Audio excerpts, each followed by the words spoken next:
La prossima sesta serie vedrà dietro i blocchi di partenza tra breve Domitilla D'Andrea alla 1, alla 2 Angelica D'Amelio, alla 3 Isabel Belotti, alla 4 Viola Stefanutto, così a 5 Trinity Seregno, alla 6 Irene Magni, alla 7 Irene Boccia, alla 8 Carlotta Zilioli.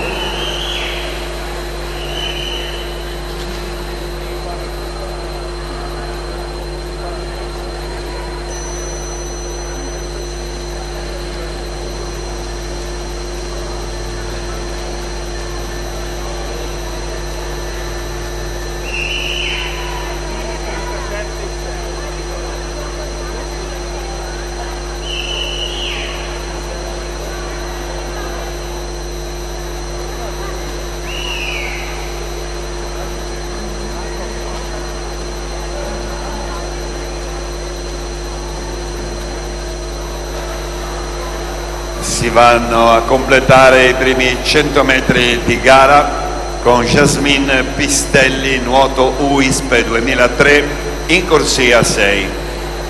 Al comando 1:12:31.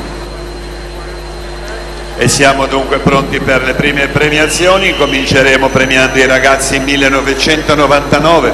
La medaglia di bronzo Simone Lavizzari, Robert et Fides, medaglia d'argento Simone Giovannini, GAM Team, medaglia d'oro Giacomo Gatti, Fondazione Bentegodi di Verona.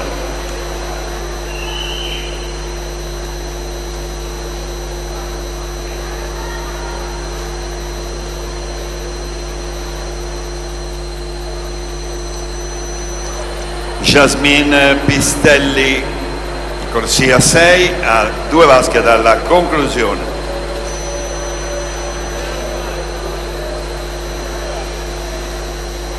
Prossima premiazione, ragazzi anno di nascita 2000.